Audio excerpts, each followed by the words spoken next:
Te reo ererangi o Te Mānia. This episode was produced in Otatahi by Plains Media, with support from New Zealand On Air.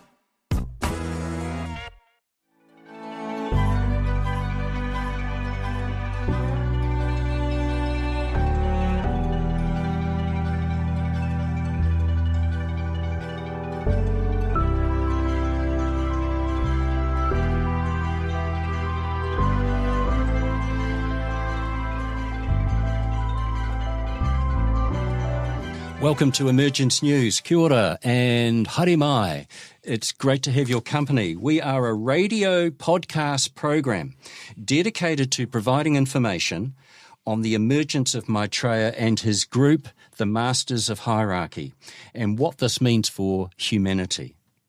As early as the 1800s, theosophical writings described a great teacher who would inaugurate the incoming Aquarian age, introduce its new teachings, and inspire major changes in our way of life.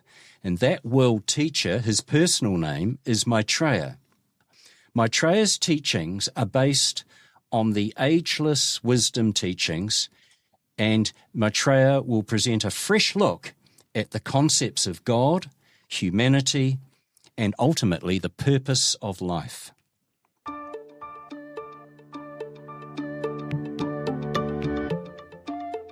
This is Emergence News. Welcome to the program, and it is now time to welcome Shafir and Peter to the studio. Hi, Shafir. Hi again. I'm still here. Yes, you're being fully employed. John's away. Yes. And as I said last time, your timing is impeccable. Yes. Now, what are you going to look at today on the program? Well, I'm going to be looking at some of the system changes that I'm hoping will happen starting from this year, that it's beginning to happen, and Maitreya and the Masters have always said we need to change our systems. Yes, so when you're talking, we're now into 2026, of course. Yes. When you're talking about changing systems, are you talking about the way we govern our countries? Definitely. Govern our communities? Yes. Looking forward to this. Yeah. And Peter, you have got an interesting story that emanates from Colombia in South America. That's right, Nigel. The Buga sphere is on the internet too. You were saying, Nigel, it's a story that's growing. It's made a splash. Legs, isn't it? Yes, and it made a splash in a field, didn't it? It did. Yes. It's it was only 2 kilos when they picked it up, but it was 10 kilos about a month later. So it's, a phenomenon that we have a wee bit of trouble sort of relating to getting our heads around it. Concrete mind. This is going to be a fabulous episode. I can feel it in my bones. We'll be back with Shafir in just a moment.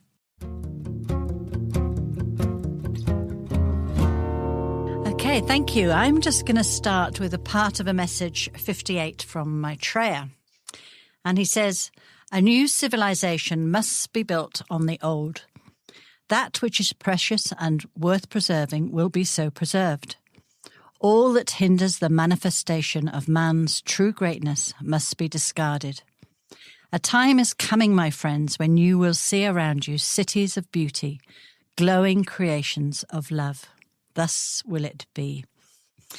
And I chose that one because having been lived in the UK, I'm seeing the degradation of our towns and cities, empty high streets, everything looking really run down. And, and I'm looking at them and thinking, this isn't who we are. This is not who we are. What's going wrong? Yes. What is going wrong with us, And I think I said in the last program that I was really inspired by the youth, and I wanted to share just a couple of stories of the youth movement in the UK. And this is a story of a group of people, a group of young people called Assemble, who are a sister group of the Youth Demand. And recently, 3 members of the Assembly went into the House of Lords and sat on the King's throne and announced that they were going to have a new People's Charter. Now, the House of Lords, if anybody doesn't know that, is a non-elected body, and it's often elected by the governments. But anyway, these young people got up and they said, "This is what we want." We want to tax wealth, not work, which means closing loopholes for the ultra-rich, fix investment income, pension, perks and banking services to raise $40 billion a year to fund our future.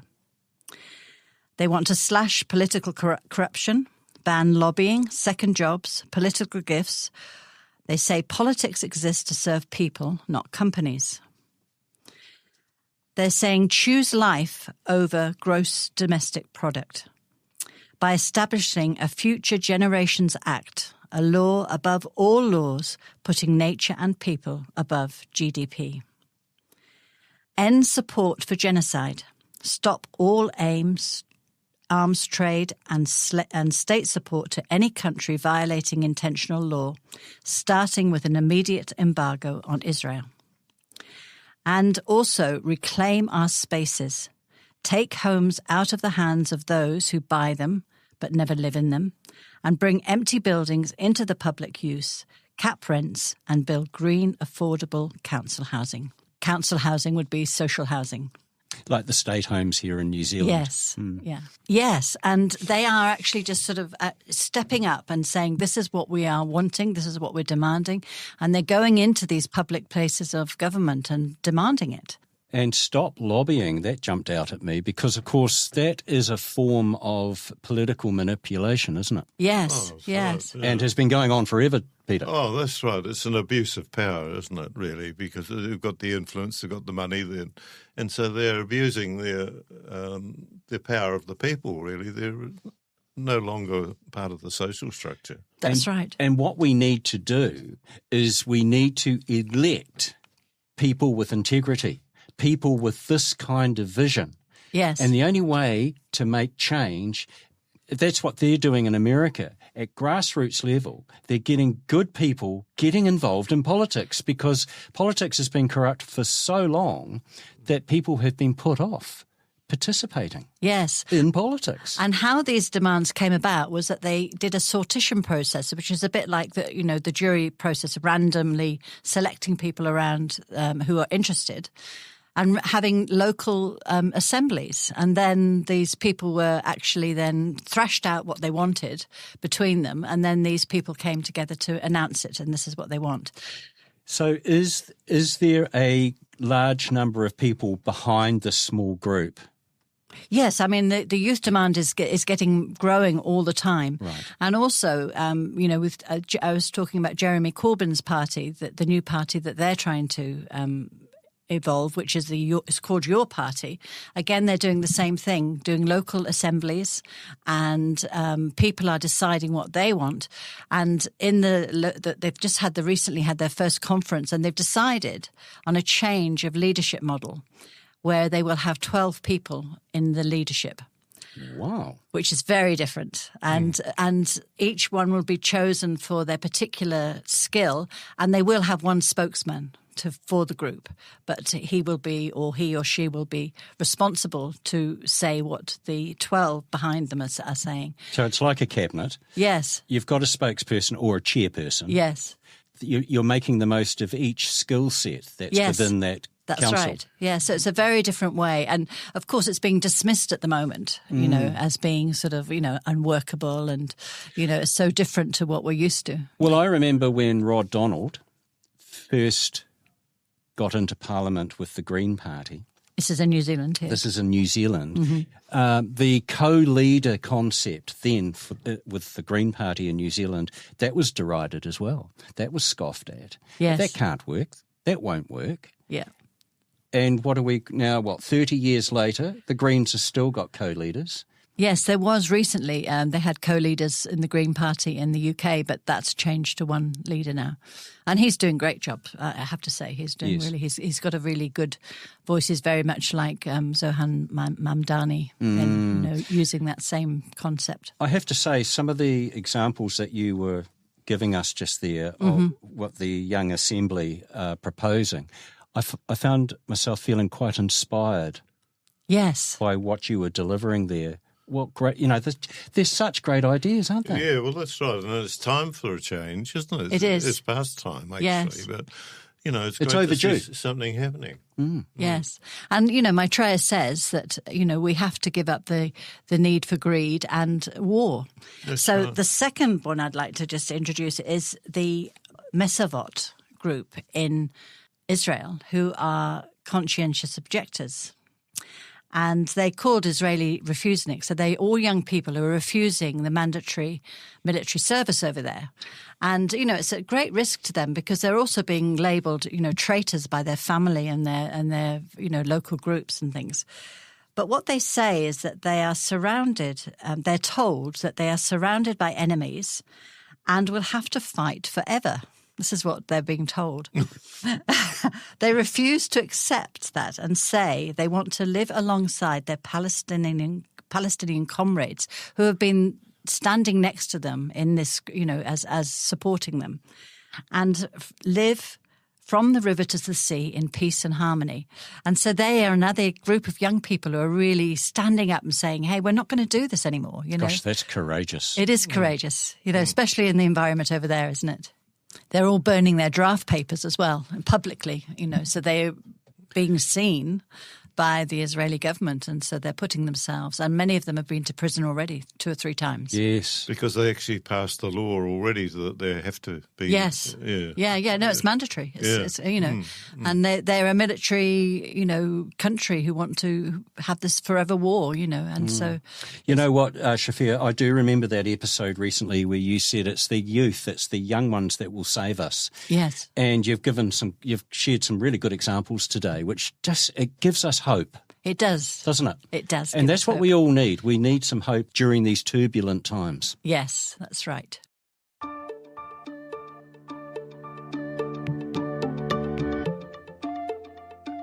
You are listening to Emergence News, and it's time now. We've talked a lot over the last couple of months about signs of the return of a world teacher, Maitreya, and the hierarchy of masters. And when we say signs, Shafir, we're talking about evidence that something is afoot. Yes, to draw our attention away from the mundane to the magnificent. Okay, and on that wonderful introduction, Peter, take it away. You've got a story from from Colombia in South America. That's right. Yes, the Buga sphere it's called, and this is straight out of the October Share International magazine, and it's written by Doug Griffin. And he says on the 2nd of March this year, on the outskirts of the city of Buga, Colombia, a silver-coloured spherical UFO, a little larger than a basketball, crash-landed in a field after reporting hitting a high-voltage power cable. It was not a satellite and not a drone, but rather a metallic orb. Flawless in appearance, with no screws, welding marks, visible seams or panels, defying all conventional forms of human manufacturing. On its polished surfaces were etched ancient-looking glyphs resembling runes. Ogham, an early medieval Irish alphabet, and Mesopotamian writing arranged around a large symbol representing an electronic microchip, in effect. Actually, to me, it looks more like a crop circle. But anyway, the Share International is unable to confirm that the sphere is genuine. We present it for your consideration. Now, since this extraordinary event, which, despite its tiny real-world impact, sent shockwaves throughout the UFO community and covert government programs alike, the government actually has been trying to get hold of this and shut it down, lock it up, and say nothing happened here. Well, it's interesting, isn't it? Because the farmer who found the spear in his field, he contacted his cousin, That's right. and then they formed a group to investigate That's right. this orb in Mexico City. They took it to Mexico. Yes, they did. And so it's really they've got a group together, and they've on several occasions they've had the so-called suspects that we know about trying to pinch it and lock it away. But anyway, they've resisted so far. Well, Dr. Stephen Greer, I think, was involved in making sure they kept it safe. Yes, and he's been doing some really good work on disclosure stuff, hasn't he, with regard to UFOs? Yes, you've mentioned him on the program before. Yeah, that's right. Yeah, we've done an article on him, and he's sort of at the forefront of the disclosure about UFOs. Trying to get more transparency. That's right. And I mean, we've talked about Adamski and his books, Inside the Spaceship, and of course, spaceships have landed. And of course, he talks about the amazing people inside these spaceships and how they're like our most enlightened brothers that we could possibly imagine. Anyway, we've seen the crop circles being formed, and I think we saw a film once, Shafir, with regard to these two spheres whizzing around a field, 30 seconds, and in the morning there was a crop circle. And they're just absolutely amazing, the technology that we don't even, we deny because we can't understand it. You know, it's beyond our understanding, isn't it? That's right. And, well, it hasn't really been promoted, has it? No. It hasn't been, sort of wondered about. No, but the UK, where you've come from, has been the main place where the crop circles have been going. It has, yeah. And they're often in the same field year after year, aren't they? The same area. They can be, yes. I think, yes. This Buga spear, Peter, yeah, they've done tests on the material composition of it, haven't they? That's right, yes. So what's it made of? Yeah, well, they're saying the shell itself is 72% aluminium and about 22% silica. And, of course, it's an unusual combination as far as, we're concerned. But well, when I read that story, and that was a few weeks back now, they've done more tests on trying to ascertain, and I think it's through the carbon resin, yes, the age of the spear, and they've estimated it over 12,500 years old. Is that right? Good Lord, that's incredible. So it's been around a while. Yeah. Yes. Which is pretty amazing when it's got no welds or joints. That's right. But but it maintains this polished surface. Look at that photograph. Yes, and it's an amazing etching on the surface of it, isn't it? It does look like a crop circle. It's quite flawless in appearance, isn't it? I wonder whether it was actually supposed to be making a crop circle, or it's been left as a sign. Because, it's been left as a sign, I think. Yes, definitely. And maybe that's how they make the crop circles, with that design on it. And they put the designs on them to create. Well, I think that's right, and the crop circles are absolutely phenomenal. They are, and quite beautiful. For anyone to say that, Dad and Dave made it with a plank of wood is just absolutely... That's laughable, isn't it?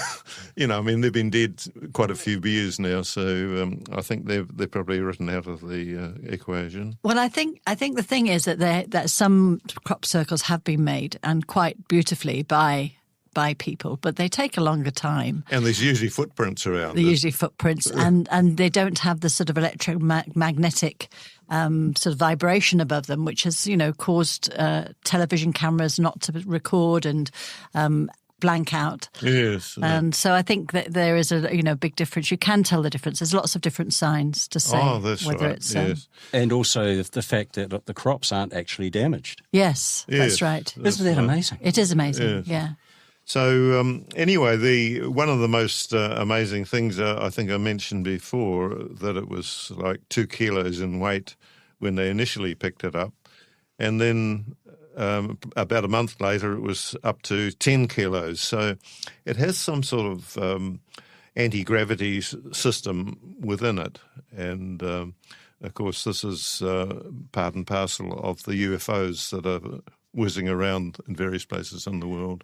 Just on the town, that Colombian town, I went online. You know how I said to you, this story's all over the internet at the moment? I was interested in the location.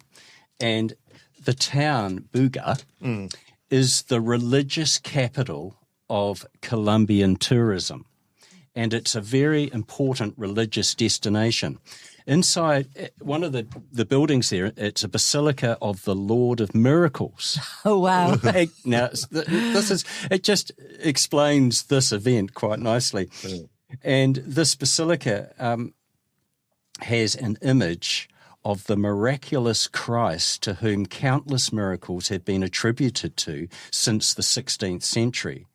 And the temple also houses many religious offerings. And there's objects and plaques that pilgrims have left as gratitude for the miracles received. So the town has become a spiritual landmark and a destination that preserves these traditions. And listen to this, Shafir, this town is promoted as a grateful town. Wow. Wow. So they express gratitude for all these miracles that have happened over several hundred years. Yes. And wouldn't it be different if our news was full of these miracles and these stories, signs and these stories that would give us all hope and, you know. That's right. I mean, instead of the various massacres that are happening around the place, you know, it's we get a dumbed-down version of reality, don't we? We do. From our news. Thanks for that story, Peter. It's interesting that Dr. Stephen Greer appears in this story. Oh, that's right. He's obviously, although he's a retired physician, isn't he? Yeah. He's obviously still a very busy man. Yes, I think so. And I mean, they're talking about the X-rays of this sphere. Yes. And they're saying there's fibre optics in there, and of course.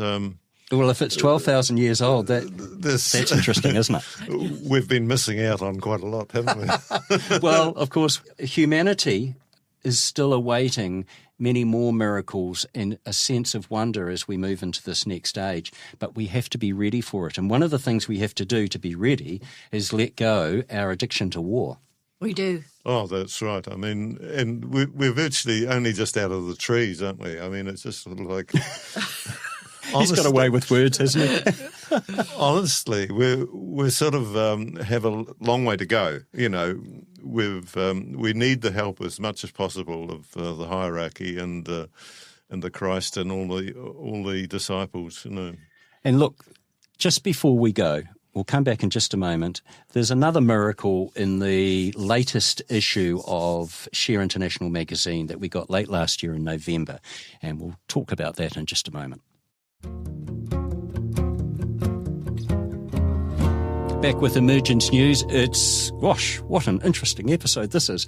All right, Shafir, you've got another miracle for us to finish the program. Yes, this is again from the Share International, and it's called The Hand of God, and one comes from the chapter Signs of the Time. And this is about a baby. An ultrasound image may be proof of divine help and healing. Amanda Foster, 33, of Kentucky, US, believes that is precisely what her ultrasound scan shows, a divine sign from God. When she was 32 weeks pregnant, she went in for a routine scan following earlier concerns about her baby boy's heart.